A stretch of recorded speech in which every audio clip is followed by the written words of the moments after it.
Hey guys, Chris Fix here, and this is episode 2 of Project Police Interceptor. In this episode, we're going to go wire in the mic, and we'll put a siren in so we could make some noise. For those of you who haven't seen episode 1, I'll leave the link to that video in the description below. Go check that out. It'll give you an idea of what this project's all about, and it'll also show you what fixes we did to start with. Now I just want to be clear, this car is for a police officer. He is legally allowed to have a siren and lights installed in his car. This is his off-duty vehicle, which he'll be using for transport to and from work. And a lot of times when he's going to and from work, he encounters an accident or he assists other officers. And he's had some pretty close calls with other vehicles almost hitting him. And that's why in this episode we're going to be installing a siren so his car will stand out and people will know to slow down, making his job a lot safer. Remember, never impersonate a police officer, and before installing anything like this on your vehicle, check your local laws, but all of that should be self-explanatory. So let's begin. So with our setup here, we have a mic, we have a siren that we're going to install in the front of the vehicle, and then we have our box which is going inside the vehicle. And this box allows you to control the siren. You could add lights to it, which we'll do later on. We could raise the volume. I'm keeping it low right now so we don't hurt our ears.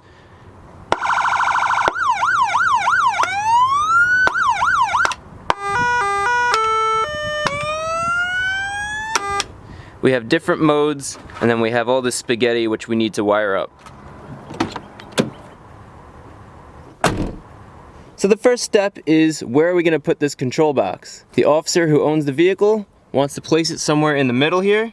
Now normally you would have a center console or something in here that this would mount to. But in this case we don't have a center console yet, so what we're going to do is we're going to temporarily mount it right here. It's within reach of all the dials and everything. We could get to the mic really easy. The wiring harness will go out behind here. And that brings me to an important point. Whenever you're wiring something, it doesn't matter if it's a radio, doesn't matter if it's lights, whatever. You always want to have a plan. You can't just go at it and hope for the best. When you're wiring, there are certain gauges of wire that you'll need based on how long the wires have to be and how many amps you're going to draw. It sounds complex, but it's really simple. Check this out. So let's say we're using 10 feet of wire and our siren's going to draw 10 amps. That means we need 14 gauge wire. So that's why it's important to have a strategy when you're doing all this wiring. In this case, we're wiring up a siren, so it's important to know where we're putting this control box, so when we wire everything, we know the distance, and then that'll give us an idea of what gauge wiring we need to use. So this siren's going to have a 7.5 amp draw and a 10 amp fuse. So we're going to say 10 amp maximum draw, because anything larger than that, the fuse is going to blow. That means when we look at this chart, we're going to be working in the 10 amp column here. Now let's figure out how long our wires are going to be. The longest wires we're going to be running are going to be going all the way to the battery over there.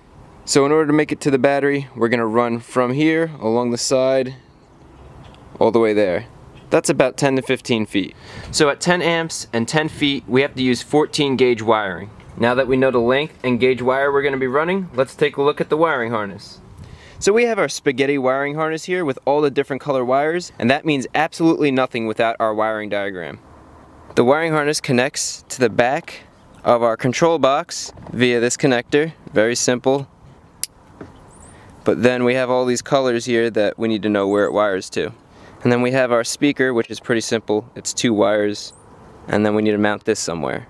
And just to be clear, as usual, I drew out a diagram. You can see, here's our radio box, which is that, and our black ground goes to the chassis ground, so anywhere there is a clean bare metal spot on the chassis, we could connect right to that. Our red wire goes to the battery for power. Our yellow wires aren't getting used right now, but they're for the lights. And then our green wires go right to the speaker, or the siren, whatever you want to call it. So that's our setup. So now that we got our spaghetti figured out, let's go see where we're going to mount our siren. Our siren is really heavy, so it has to be in a sturdy place.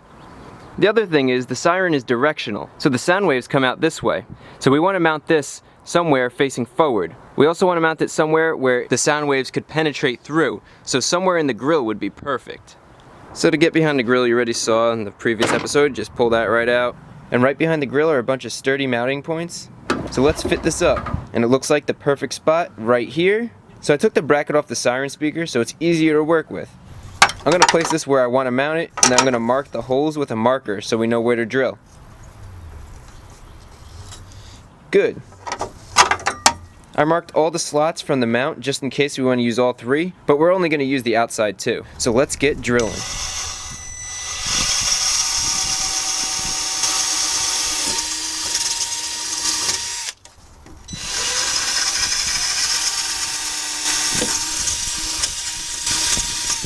Now we'll test fit the bracket to make sure it fits correctly. This fits great, so let's mount up the siren. So we want to make sure our speaker is facing forward and out of the vehicle.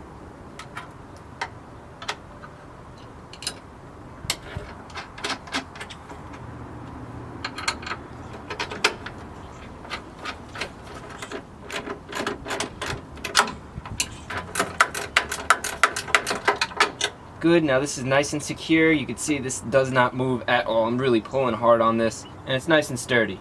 And this is the view from the front. I think we picked the perfect place to mount it. Now let's go run the wires. From inside the car, we need to take this wiring harness and run the wires from our control box through the firewall to get to the engine bay. So all these wires need to find a spot through the firewall. So let's go look at the driver's side footwell. And what we're trying to do is find any passages through the engine bay, like this shifter cable right there, or right there with this wiring harness, or with the steering column, so we could slip our wires through. And to be honest, when I'm looking under here, I don't see anything, so we might have to drill our own hole. So I'm gonna look right underneath that wiring and see what's on the engine side of the firewall. Okay, so we're coming in from the driver's side here, and we want to look for that wiring harness. There it is. So that's the wiring harness that we just saw from the interior. And we want to make sure there's nothing underneath it so we could drill a hole. So right under the wiring harness, there's just that black sheet of insulation. So we could drill right through the firewall, and that's where we'll run our wires. So it's looking real good. We could drill right there. Nice small hole, put a grommet, make it nice and neat. It's away from the wiring harness, and that sounds like a plan. So now we need to be able to slip all these wires through a grommet. And a grommet is just a piece of rubber. And what this does is it protects the wires and closes off that hole so that there's no chafing. So you can see these wires will actually fit nice and snugly in this grommet. And if we want to add 2 more wires, there's just enough space. So if we want to add those light wires, we could always do that later on. So what we need to do is we need to drill a hole that is the inside diameter of this grommet. And then we'll snap that grommet in, and then we could run wires through the firewall without a problem. And convenient enough, the same drill that we just used to drill those holes to mount the siren fits this perfectly. It's a little bit bigger than the inside diameter, which is what we want, just slightly larger, and that'll fit perfect. But first we're going to be using a smaller bit to drill a pilot hole into the firewall. So we're going to go right below that wiring harness, right here.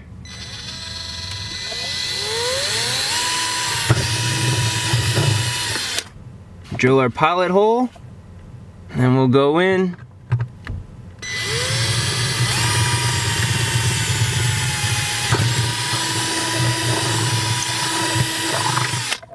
Perfect. So now the wires will pass through here without a grommet. The problem is, you can see already the edge, even though it looks pretty smooth, a little bit of vibration and movement over time like that will chafe the wires. So what you do is you get this rubber grommet, which goes right in the hole like this. There we go.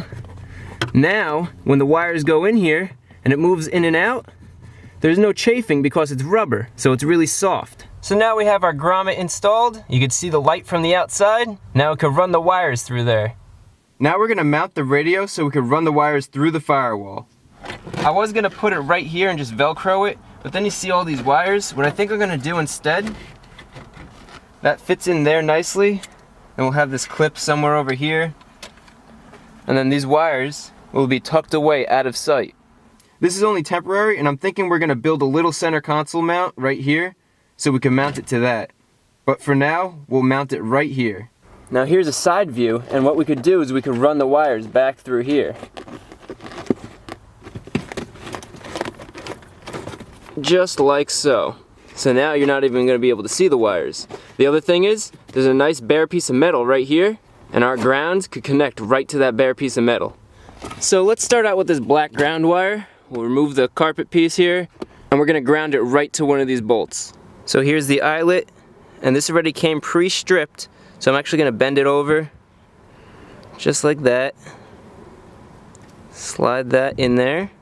Grab the crimpers, crimp it good, and give it a nice tug to ensure it's crimped tight.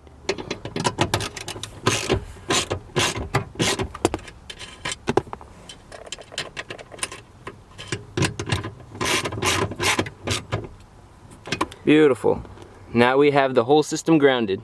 Now I didn't trim the black wire because if we're gonna move this forward a little bit, we might need some more room. So I'm just gonna tuck this in here, out of the way. Beautiful, can't even see it's there. We'll put our trim piece back.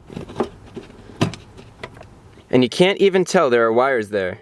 Since we aren't using the yellow wires right now, I'm gonna tape them up since they came pre-stripped. This will prevent any shorts. And now we could tuck those wires out of sight as well. Now let's get the red wire and the two green wires through the grommet. Remember, the green wires go to the siren or the speaker, whatever you want to call it, and the red wire goes to the battery. Now let's take the wires and route it to the grommet. Slide it through the grommet and pull it through to the engine bay. Now if we look how we're wiring this and where we're running it, you want to keep it away from all moving parts. This is going to get zip tied up against this vacuum line up here, so it's not just dangling there. But you can see it goes up and over everything. So it's not in the way of any of the brake or even the gas. It's out of the way of all moving parts. It's not near this, which will turn. This is your steering shaft. And it goes up and over everything and then down through there. I'm also going to zip tie it right here up against this wiring harness so this doesn't move either. Just to keep everything steady. This needs to be reliable, needs to work every time, and it needs to be safe. Now that's the end of the wiring harness that they supply you. So you're gonna have to add your own wires so that you can run it from here all the way to there, and then also all the way to the battery on that side. To run it there, we're gonna be using this tubing so that none of the wires fray. So the wires are all gonna go into this tubing, which will protect it. Since it's gonna be around 10 feet of wiring, I'm gonna use this red wire for this red wire and this black wire for the speaker wires. And these are 14 gauge. And that'll prevent any significant voltage drop. So it'll keep the wires cool, it'll allow the full 12 to 14 volts to run through it, and it'll just keep everything running in tip-top shape. So now I'm gonna just go run the black wires to our siren. Now we have our two black wires of equal length. I'll strip the ends. Now we have all of our ends stripped so we can connect the two green to the two black wires and run them to the speaker. You get both stripped ends of the wire, push them together, and you get your crimper and crimp them down. Then you give the wires a tug and test it out. Do the same exact thing for the other wire, and then we'll use the heat gun to shrink the rubber around the crimp and make it watertight.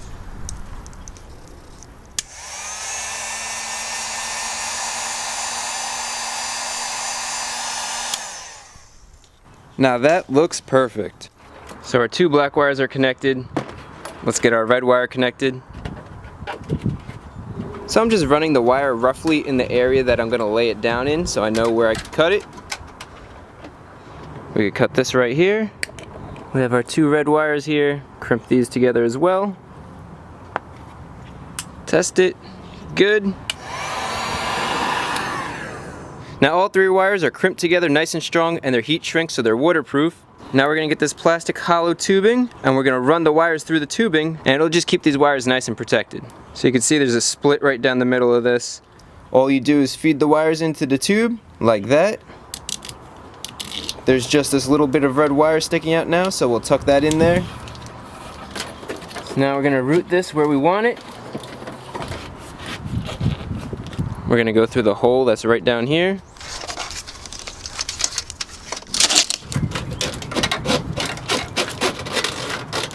So now we have our two wires coming from the siren and our two black wires coming from the box.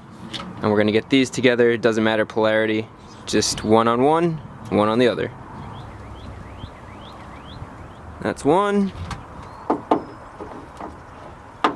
That's two. Now we'll heat shrink them. Alright, that's all connected up. Sneak that in here.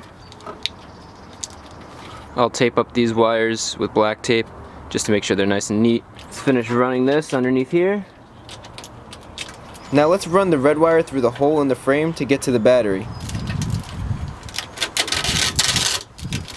So I have this eyelet, but the plastic around it isn't heat shrink. So I'm going to take the plastic off, and I have a piece of heat shrink to fit right over it.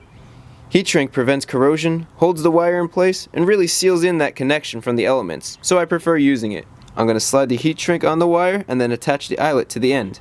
Crimp it down, slide the heat shrink over like that, and use a heat gun to shrink it. So we're about to connect the power wire, so make sure the siren box is shut off completely. I'll tighten this down, close that up, and now let's go try it out. Okay, everything's all wired in place properly. Let's go turn her on. We got power. Beautiful. Okay, now that we know it works, I'm gonna just shut it off and we're gonna finish tidying up all the wiring. I'm gonna use zip ties to secure the wiring harness so it doesn't move around. So we have our wires coming up. It's secured right here. It comes across. It's kind of tucked down into there, all secured. It goes through there, comes up, and here's where I'm gonna wanna secure it, right up here.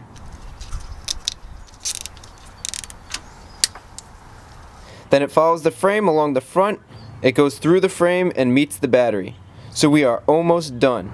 We'll put the shroud back on.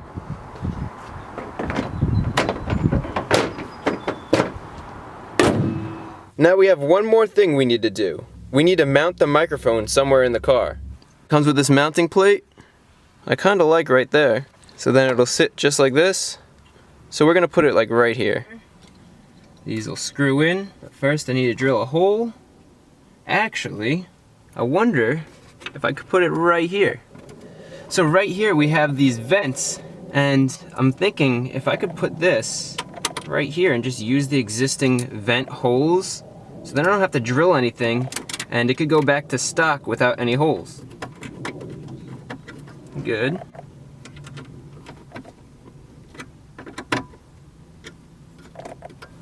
And that's dirty. That's not coming off right there. I like that. So now we could easily grab that from the driver's seat, put it back.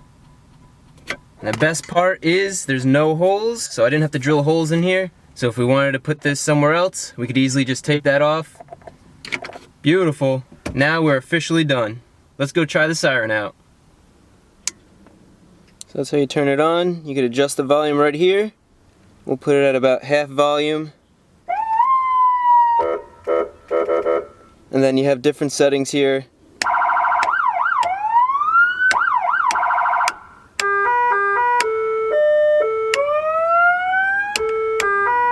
And then later on we could use these two switches for our lights. The fuse is a 10 amp fuse and it's built into this, so we don't have to worry about adding a fuse.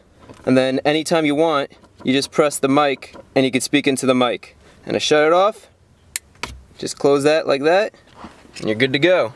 So there we go, episode 2, Project Police Interceptor.